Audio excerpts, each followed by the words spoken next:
and gentlemen, welcome to another edition of the virtual BioM Lunchtalk, which will also be the last before Christmas. We are starting today a new series on AI ML for biotechnology with the two companies Cortex Discovery and Lab, and we'll continue this in 2024. BioM has already seen digitization as a core topic for several years, which has now become even more important because of the current hype surrounding ChatGPT. Many activities at BioM will therefore continue to focus on these topics in the coming year and present application-related examples wherever possible. A few more notes on the course of the lunch talk before we start. We will enjoy two presentations of about 20 minutes, and you can ask a few questions directly afterwards. For data protection reasons, please enter these via the F&A window. I will then read out the questions and the speakers can respond to them. At the end, we can have a joint discussion with both speakers, depending on how much time is left. Since we have an international speaker today, we have switched the language to English. But now let's start. The first speaker is Dr. Ivan de Weber, CEO of Cortex Discovery. Ivan de Weber is a scientist and entrepreneur behind pioneering concepts in aging genetics and drug development. His lifelong pursuit of longevity inspired the merging of modern machine learning and chemistry, giving rise to the creation of Cortex Discovery, among other companies. Cortex Discovery is located now in Munich and has two groundbreaking deep learning technologies, bringing drug discovery at the next level. One leverages biological experiments, providing predictions by matching experimental precision across therapeutic domains. The second combines quantum chemistry and deep learning to revolutionize ligand-protein interaction simulations. Cortex is launching services to reduce costs and elevate preclinical candidate success rates, revolutionizing your drug discovery projects today. Please, Ivan, we're looking forward to your presentation. Great. So do you guys see my screen? Yes. Great. So maybe I'm going to start with a small introduction about myself.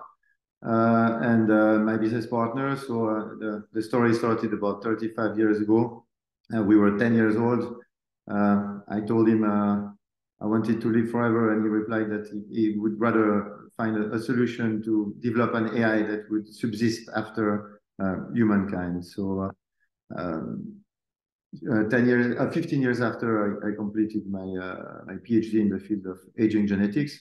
And I started to worry about the slow pace of drug discovery because I had some longevity targets in mind, but realized that it was costing too much money and time to, let's say, find something realistic within a short time frame. So today it costs about $1 to $3 billion.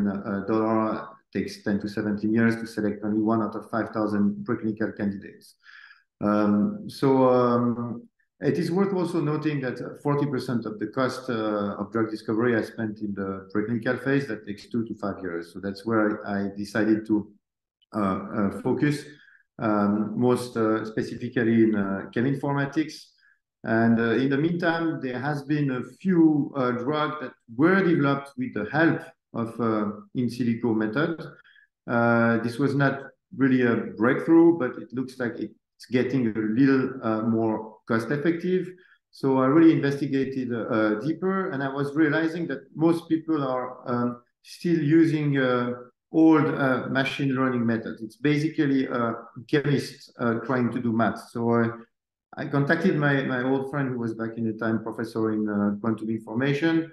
I convinced him to retire and join me to start Cortex, that now does not only focus on longevity, but on accelerating drug discovery in general. So we are working on two technologies, which are actually the key technologies that people are kind of combining The first one is called quantitative structure-activity relationship. It learns from data about molecules and their properties and can infer the property to a new molecule. So predict the property that you train on to new molecule. The other technology is docking, where we really try to model drug-target interaction. There is another approach that's also combined, actually, that's called generative AI. But it's like finding a new key for luck, but the mechanism of the key lock system is not understood. So and here it's a good example for illustration, because I generated the lock and the key with the DAL-E, the ChatGPT image thing, and actually it doesn't really write generative AI properly, and the key is clearly too big. So today, there are a few companies that started to make some noise, and there is some first results, which is very encouraging. To name them, Exscientia, Atomwise, and In Silico Medicine. They raised in between about 200 to 500 million.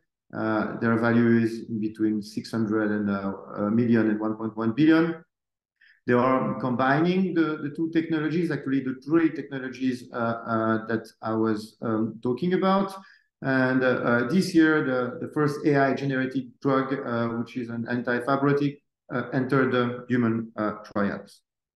It was done much faster and cheaper. But the idea is that we decided first not to try to use a third-party system, and to focus on the first technology that learns from experiments. So what people are doing today is that they are trying to correlate molecule structure with a property by extracting features, which are actually descriptors that are sometimes calculated. Then they use some type of AI, which is sometimes not even machine learning, or like some kind of old machine learning system, we call it, let's say, shallow learning by opposition to deep learning, to predict one property X. So we instead try to take an advantage of the breakthrough that happened in vision recognition. So there was this little challenge that was comparing different machine learning approaches to recognize images. And programs were very bad at this until 2012, when AlexNet, the first deep learning model that was used for that competition, started to be decent. And this approach by 2016 allowed the program to be better than humans. So the solution would be just to replace deep learning, shallow learning by deep learning. And that's not what everyone does, but some have tried. It is still not completely successful. So we decided to really use an approach that's a little bit more drastic in terms of changes. And instead of learning from these descriptors that are often calculated, which actually can bring mistakes at the beginning of the process, we learn end-to-end. So we just look at the connectivity of the atom, so the atom types and the number of bonds. We use a specific type of neural net, which are graph neural net. They will be better at understanding chemistry than language model. For instance, if you want to see the difference between your right and your left hand, hence the chirality, it's quite difficult to describe it with a language, but much easier with graph neural net. And most importantly, we learn on all the data at the same time. So we don't try to predict one property, but we predict all the properties at the same time. So in order to train, we needed to create a database. So we gathered everything that was available in the public domain regarding drug target interaction. So we have now created a database of 260 million data points. And we trained and improved our deep graph neural net to really be able to predict any type of property from the molecule structure. And we believe we reached an unprecedented milestone, which is the fact that our prediction precision reaches experimental accuracy. So the experiment can be about any physical, chemical, or pharmacological property. So we can predict solubility, log P, permeability. Here is a small example of within our training set. So that's actually our testing set. We wanted to look if we were good at finding drugs against malaria. So we trained from a data set of compounds tested against the growth of Plasmodium falciparum. We correctly predicted in our testing set that chloroquines would be active. It's a known anti-malarial drug that was used also as a repurposed drug for COVID. And since we learned everything at the same time, we are able also to realize that it doesn't affect any repair, the nervous system, or liver function. We've done some other internal tests in the field of parasitology, bacteriology, oncology, and virology. These are all our testing sets. And we, every time, kind of rediscovered or at least correctly predicted that the drugs that are in trials or being used as drugs for the specific therapeutic areas were active. But this sounds very abstract. It's just about our database. So people might think that we're lying, or maybe that there is a leak between the training and the testing set. So we needed to make an experiment.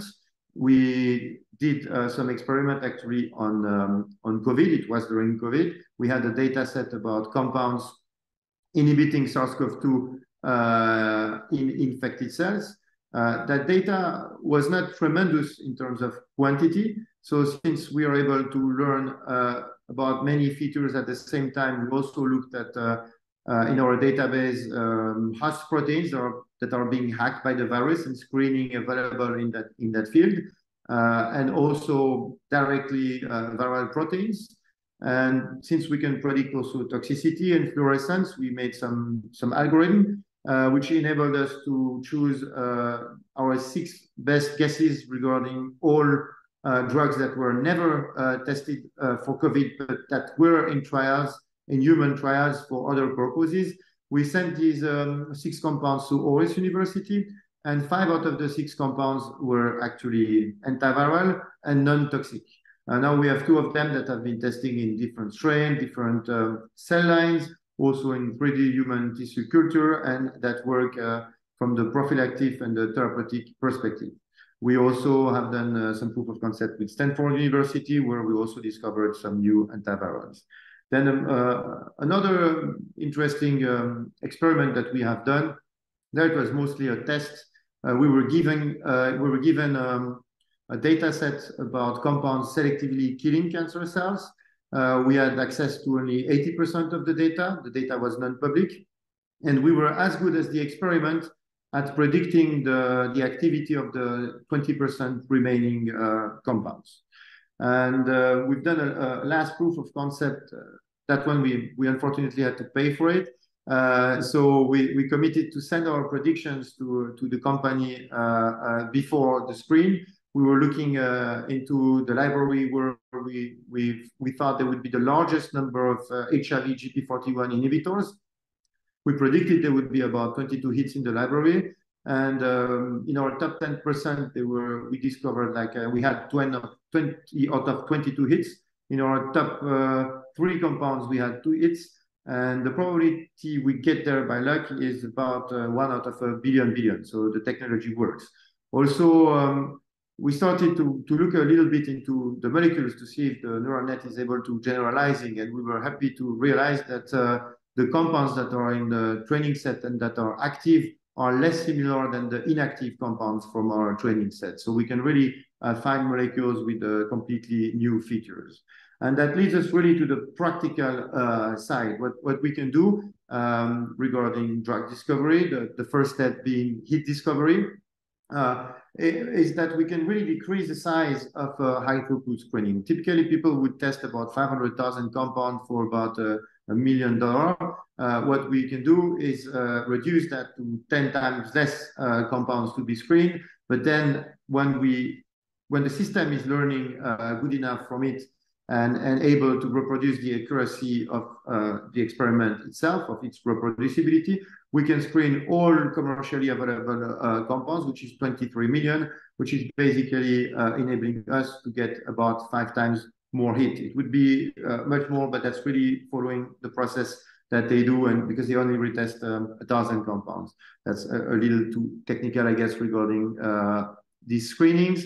But the other interesting thing, since we are able to predict everything at the same time, is that not only we can select compounds for the potency for a specific target, but at the same time, we can look at the pharmacological properties that we can predict and already cancel the compounds that would be toxic, not soluble, that would not permeate the blood-brain barrier if it's a drug for neurological disorders, which really allows us to squeeze the hit discovery with the lead optimization phase. So at the moment, we're also still working on longevity regarding our in-house pipeline of compounds. We have several collaborations on longevity targets such as mTOR, autophagy. We already also have some project on senolytics, these compounds that might kill cancer cells, because since we are able to learn from data set of compounds killing cancer cells, why not old cells? And we're also working on DNA repair.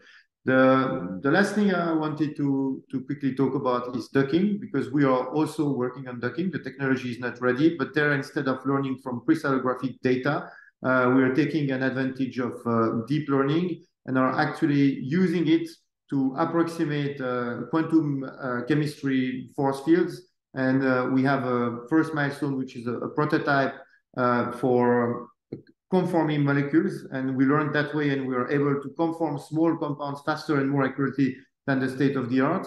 And now we are inferring that to a drug and its target, and our prototype is now 1,000 times faster than current methods, and it starts to be to a comparable accuracy, which we believe is still not enough. But soon we will be able to have this technology, and we believe that when both technology would be combined, we can really make a change in drug discovery in terms of its acceleration and really lead to healthier and longer human lifespan. So that's it for me. Thank you, Ivan. You're not only reducing the time for drug discovery, but as well for the presentations. So we have a lot of time to discuss questions, and I would like to ask the participants again to write them into the F&A. One question, how long is a system or your system running or computing if you really screen 23 million compounds for the questions you're asking? Okay, so that's pretty interesting, because we have optimized the speed of our system, and we can screen about 10,000 compounds per second for all the properties at the same time. So that means that we can screen 1 billion compound per day per GPU. We also wanted to screen more than 23 million because there are also virtual libraries, and these are in the range of billions of compounds, and our technology really enables us to tap into that chemical space into the billions. And these billion compounds, we make sure that they can be built by the companies that are offering them, because they have all these fragments. So in short, it's going to take less than 23,000 seconds. That's fast. You're using a large database set in the literature to train your system. what is how much effort you have to do in curation of the data or in preparing the data for your system, for your algorithm? So the effort of creating the data was huge because it was really not meant for machine learning. We even had to make programs that help the curation because manually it was impossible. But now that it's created, it's pretty straightforward for us to get a data set from an external source or from a collaborator, because we kind of know what type of format we need, and then it's quite easy to look at the mistakes or at the problems if we're just looking at the property or a small set of properties. So I think in the range of creating the whole database, it's a huge work of like in the range of a full year. But the new data sets that are being sent to us, it's a matter of a day. With your drug discovery solution, you cannot only find the hits, but as well off-target effects or well, yes. more on metabolization or toxicity. Yes. So actually, since we're looking at all the properties at the same time, we can flag all the potential off targets that are in our database. And we have most of them because like we have, let's say, ingested PubChem and Campbell, and there you have most of the publicly available data. And we added some other data. So most of the known off targets, we can predict them. Can you elucidate why you do not believe so much in Gen AI, generative AI? You could also use generative graph based models. What's your take on integrating in silico and wet lab work in iterative loops? So regarding generative AI, so I'm going to answer like two questions like separately. So regarding generative AI, the idea is that it's that key lock example that I'm going to emphasize on. Is that if you're trying to find a new key, like a new molecule for a new lock, so for a specific target, you need to be able to know what you want. So to quantify like the chances of the key to enter into the lock. And today people really kind of gave up to try to improve QSR, which is precisely predicting this probability of activity. Then regarding the wet lab, yes, I mean, this is something that we are already doing within some of our collaborations. So learning from data that is being generated is something that is very useful, and we have some project that we will also try to finance, where we know exactly the type of data we want to generate. And then of course the back and forth can be useful if the facilities can screen enough compounds to be meaningful in terms of number to improve then the model. So I don't think we will need many loops if the experiments are well done. So much less back and forth than what's happening today in drug discovery. But yes, like some back and forth loops with the wet lab is definitely something that is needed. Okay. Since there are more and more companies coming up with solutions, especially in drug discovery, is there for a company looking for a solution like the one you provide, how can you judge the quality of these different systems or algorithms? This is fair and simple. What we can do is to be tested on a part of the data that is non-public and that we have not seen, that the neural net has not seen. and then you can compare the number of let's say correct predictions. So is the compound active or inactive? And that's where we feel very comfortable since we managed to be as accurate as the experimental reproducibility. And I don't think that others have done that at the moment, since there was not anything published there, but still we did not publish either, since we are still patenting things. However, regarding the budget that some others have in the range of hundreds of millions, and knowing that they are not that very far from profitability, I don't think that they have such technology at the moment. But definitely, I think it would be worth for pharma companies and also biotech societies to organize some kind of small challenges, or if they want to choose between like potential providers, just to give them a data set that's non-public, where there is no possibility of really generating another training data in a short time frame, and then compare, and that's fair and square. It's like just how good your predictions are. Okay. So you mentioned already some collaborations you have. Are you looking for more collaborations, or what are you looking for other than, of course, clients using your service? We are looking for other collaborations. We are also looking for investors, because we could also work on the next step of the first technology and finalize our docking system faster.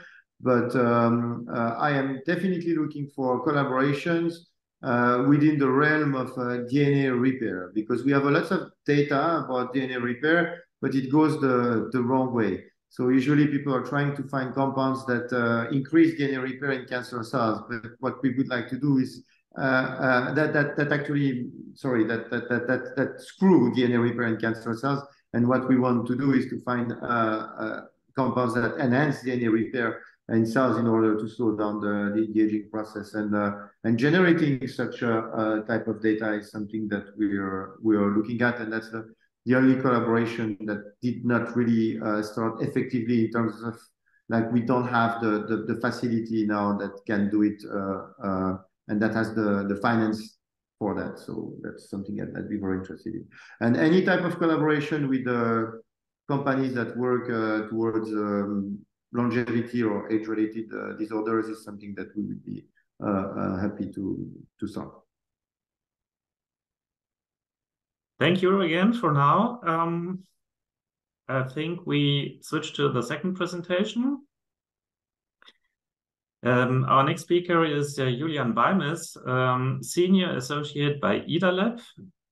Julian Beimes studied economics, political science, and data science in Potsdam, Bordeaux, and Oxford.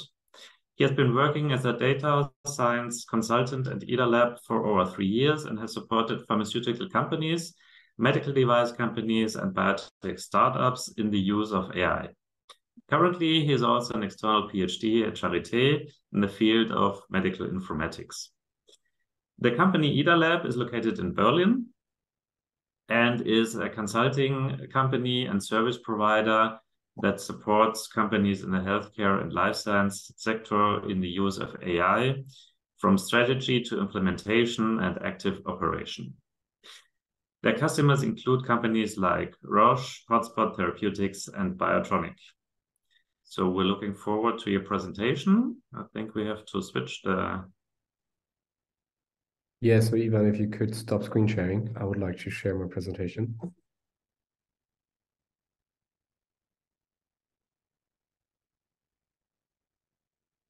Great. So now There it is, please. My presentation. So thank you very much for the introduction. So I'm here from IDA Lab. IDA Lab is, as it was said, a consultancy and a service provider focused on helping biotech, pharma, medtech companies moving forward with artificial intelligence technology. And to give you just 2 examples, I have, among other projects, worked in the past also on defining a platform strategy for a medtech company, as well as on the implementation of a recommendation algorithm for dosing an anemia medication. And today, I want to talk about the implications of AI on the way we can tackle scientific challenges. ChatGPT and generative AI was already brought up, and I will go into potential implications. And given the hype, we would obviously hope that this technology would help us to find another scientific breakthroughs like this one. So as you know, penicillin was discovered by Alexander Fleming. And when he looked at a petri dish and discovered a mold that prevented bacteria from growing, and this accidental discovery was just possible because of another invention, the modern light microscope.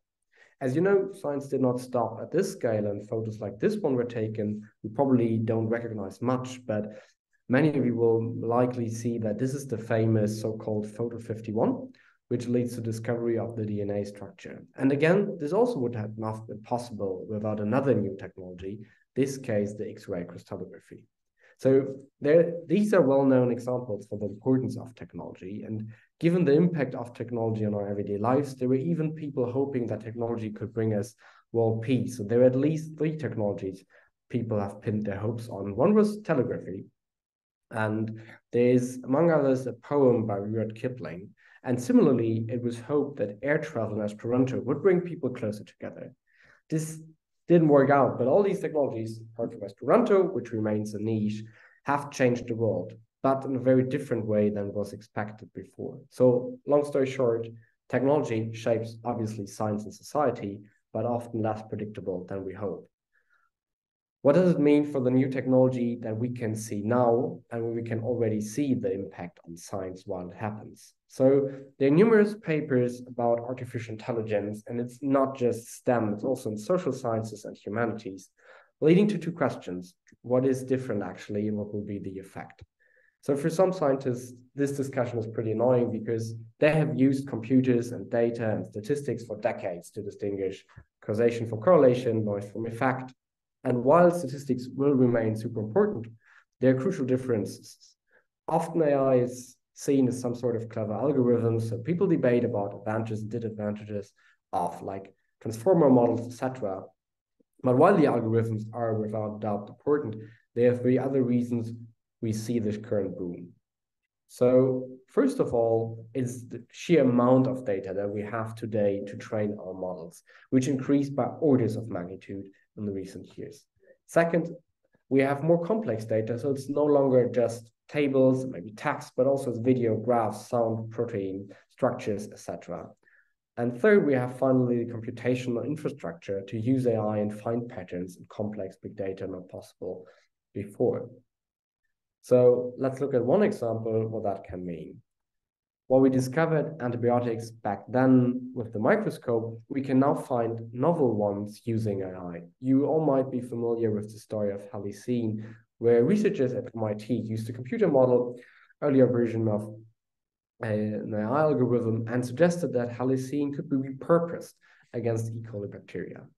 And while the clinical evidence is not yet there, examples like this show that AI can have an impact at least on the same scale as previous technologies. But before we can extrapolate what that could be, we have to step back and think, what's the big difference to, say, the microscope? So if you pin it down, the microscope is a tool to get more data from the world than what we can collect purely with our eyes. And improvements on the microscope allowed us to get even more detailed evidence.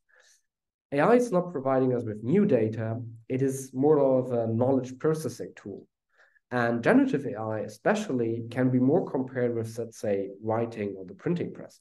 So when writing was invented, we could store information and insights and no longer had to rely on, let's say, stories, songs. So when printing then allowed us to distribute knowledge beyond time and space, and other technologies like search engines speed up the process of accessing information, AI is different. Generative AI is operating on the knowledge we have and not only makes information accessible, but can also transform them and infer from them. So this might be the next step. And if we think about when we need that, we have to go back to Newton. When Newton said he was standing on the shoulders of giants, it was a bit of an humble brag, but he was probably still able to have an overview of all major developments in physics at the time. scientists today are confronted with an ever-growing ocean of information, which is impossible to keep up with. And in a way, standing on the shoulders of giants has become much harder. So, which limits scientific progress. And here is the point where large language models, the technology underlying ChatGPT, comes in. The best way to think about large language models is as a massive autocomplete engine. We all know it from search engines. When we type in the first words, they suggest the next ones, like, who is Banksy? Given the text, they can say with a certain probability what the next word will look like. But now imagine that LLMs have seen literally all relevant text. What they then can do is something no human can do. They can draw conclusions across the millions of documents. So let's look at one example, which is a famous example of literature-based discovery, but already from the 1980s, when Don Swanson from the University of Chicago built a computerized system to look out for what he called missed connections. And one of the big success stories was a treatment for Raynaud's disease, which he discovered entirely by analyzing literature. The logic is fairly simple. One publication mentions that Raynaud's disease is related to elevated blood viscosity, which leads to a bad blood circulation in fingers and toes. And another publication mentions that eating fish oil is related to elevated blood viscosity. Simply connecting these pieces of evidence led to the discovery of a new therapy. So why do we not have massive discovery engines trawling the ocean of information for new connections? Well, because these information we want to combine are buried in text, and computers were not able to understand text. This is changing now with large language models, which is surprisingly capable of even understanding very complex biomedical text. And just a couple of examples to show the capabilities. So they're capable of drawing conclusions from descriptions of experiments, like in this paper where the author stated that TIM4 is more susceptible to degradation when not being N-glycosylated, and the model inferred that then N-glycosylation therefore decreases the degradation of TIM4. Another example from this paper shows that they also can understand the consequences of biomedical processes. So in this paper, we used a large language model to check for degradation state on GPR26, and the model inferred that just from the description of an ubiquination site. They can also reason across different pieces of scientific evidence, combine them, and draw conclusions. As Dan Swanson already dreamed of, but without the need to create complex tables manually. And given these abilities, which are way beyond the classic methods like pattern matching that were used for text analysis, this allows us to scale literature-based discovery tasks.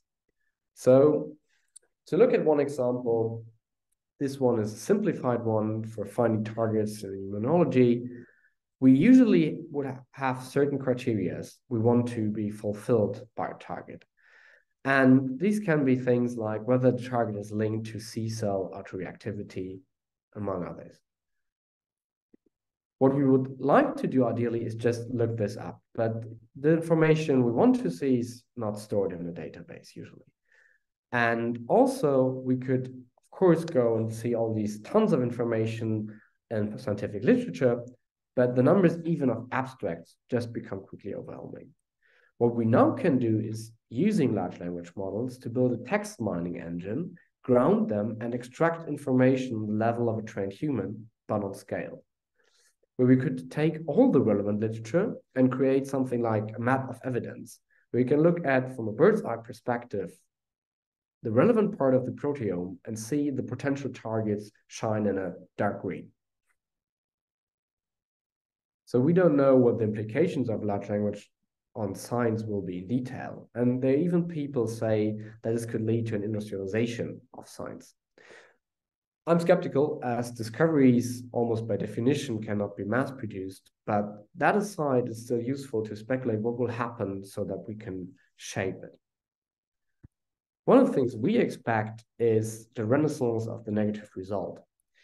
So when we can look automatically for certain connections between targets, diseases, and compounds, for example, then would also be helpful to rule out certain connections.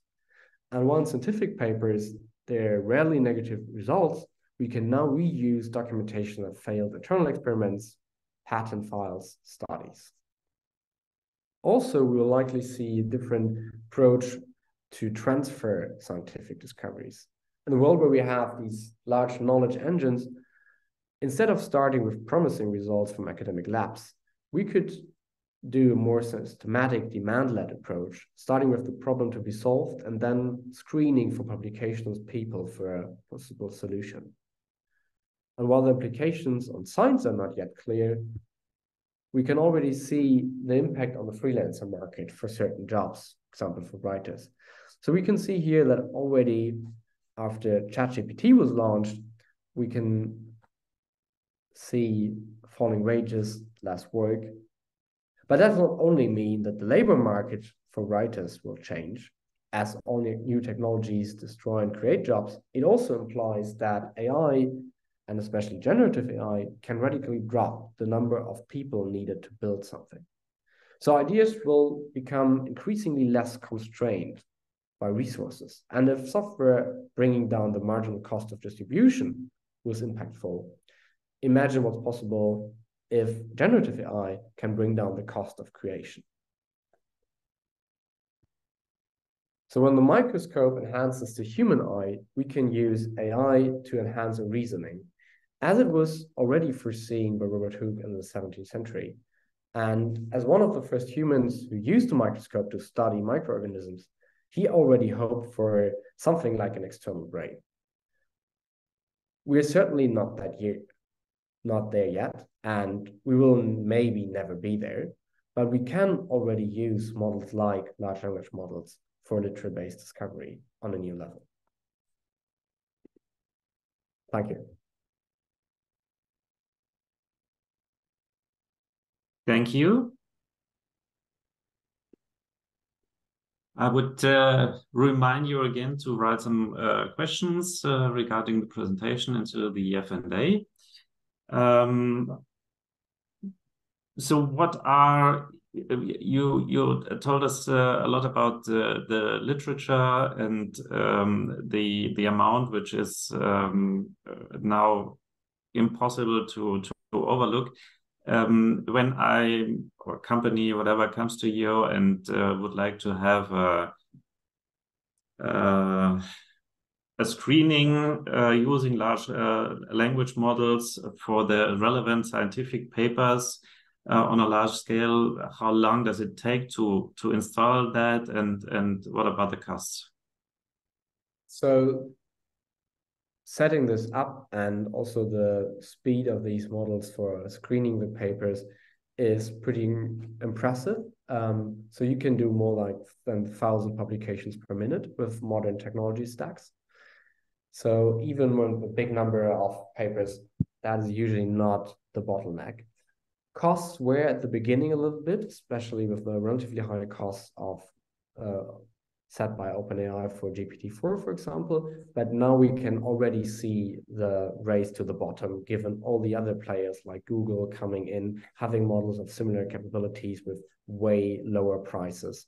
So we are down from, let's say, using, I don't know, $2,000 for screening 10,000 publications to probably just a couple of €100.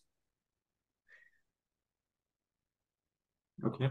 And do I need then a continuous support, or is it then running? So of course, you would not just use the model and screen, you would also want to iterate on what are we looking for? Can we already filter down to certain publications? There's no need to scan things that are obviously not relevant, and also check with the company that whether the information you can extract are interested and what kind of information output they want. So is it like a table? Is it another way to interact then and use this information? So after setting up all of this, this can be done once and then rerun whenever there's new information, so new scientific publications of interest out there. So how do these systems, these algorithms deal with contradictory literature? So there are different ways, because that I would say is more use case specific than like something you want to solve with the model, right? So it can be of interest to get basically all the relevant information, just then compare them manually as a scientist to see what you want to follow up. But it can be also interesting to aggregate that in some sort of index where we would like to know whether what amount of supporting evidence or contrasting evidence is there. Maybe also include the quality of the papers, the journals, maybe even authors, to see what could be the right direction we can derive from this evidence. But that would be specific for a certain use case. I asked that before. Are you looking for any kind of collaborations as well, or? So what we would like to do now in the near future is also setting up a research project to see if we train a foundation model, and we're already in talks with a company in Germany that is working on one specifically for this purpose. What kind of performance advantage would we get compared to one that is trained basically to be very generative for all kind of use cases and just fine-tuned for a specific task? And we would be, of course, interested in potential applications beyond the ones we already sketched out. Thank you. I would like to invite Ivan again to show up.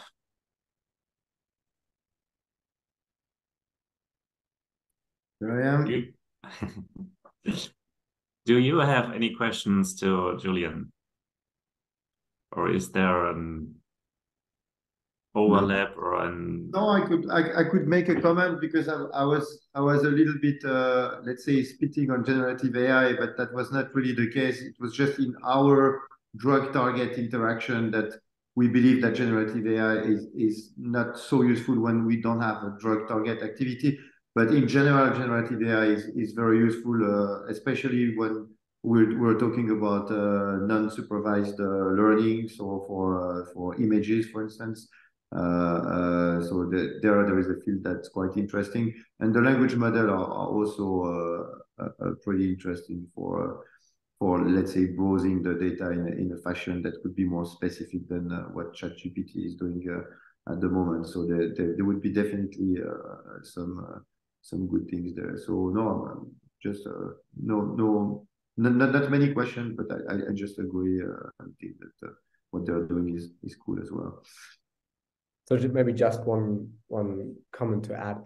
So I think everyone probably tried ChatGPT here in this lunch talk, and probably all of you know about the problem of hallucination. And I think, like, as a good rule of thumb, we can say, well, these large language models are very bad as like a database. So like just querying information from them, they're not ideal for. And then we will come up with things, like in the example of the image where they were wrongly writing generative AI. They're mediocre at like generating text. So they're pretty impressive compared to previous models, but they're still not on the level of humans. But they're astonishingly capable of analyzing text and like deriving information from them. And I think that is probably the use case for science where they can help the most. Ivan, is your way to analyze a bit more secure or let's say better in terms of the algorithm inventing, hallucinating, making up something which isn't there? Is it possible in your kind of approach as well, or is it a bit more restricted? I think in our approach, maybe the main problem could be overfitting, but we made sure that that does not really happen. So of course, with generative AI, you could like instinctively say that hallucination is easier to produce. That's why we still need a little bit of the human eyes to double check what has been produced. So I have the impression that in incredible short time, the progress in AI is amounting to large offers and solutions. And how do you see the next 2-3 years? What will happen in that field? Is it taking over all our daily work and life? I mean, Julian, what would be? Go first. Ivan? Yeah. So I believe that I mean we always will need the human input, but lots of tasks should be fine-tuned and also like in terms of making analyzing things larger data sets faster and go like straight to the point is something that is definitely going to be used. And regarding the pharma industry, I believe that AI should, if not replace 90 to 99% of experiment, it should be able to generate a million times more meaningful data from learning from these experiments. So definitely there should be a shift. But depending on the industry, that shift will be slow. It's just linked to the way people are used to work, and so maybe we won't see such dramatic changes, but we will definitely see the potential a little bit more clearly, at least in that industry. Yeah. So I think also at the moment we're a bit already probably for like at least pharma biotech, we're a bit down the hype cycle, right? Like a couple of years ago, all these companies like Silico, Accenture, they got hundreds of millions and saying, well, in 10 years, we will have like 100 drug targets per year. That didn't really turn out. But what we can see is that all these tools we now have can be helpful for certain steps in the drug discovery pipeline, can help to identify potential hits. It can help to gather information from the scientific literature way quicker than, way easier than it was before. And I think that will hopefully speed up the whole development process, make it less costly. So we are in the near future in a kind of settlement phase where we try out which algorithm, which systems are clearly helpful for these and this question, and establishing that for that. So a bit sorting out what is really useful and what might not be as promised. So I think that will be the case. I mean, we all hope for, right, that we will just can ask the model and will spit out medication against every disease, but likely it will be more of assisting certain steps, speeding up steps, reducing costs, making it possible to like replace very boring work, maybe also work where you probably need a lot of people. It can now be done by less. So I think all of these things, and that will combined and compound together already make a big impact. I don't see more questions, so I would like to say many thanks to the speakers again, and to everybody. Thank you for listening and participating. The next virtual BioM event I would like to recommend to you is already within 2 days on Friday. It's a Forum Science and Health live stream going in the same direction from algorithm to cure, how AI is revolutionizing biomedicine. It's held in German. And as I said, the next lunch talk with a continuation of the AI topic will take place next year on February 7th. Thank you. Take care. See you soon. Bye-bye. Thank you very much.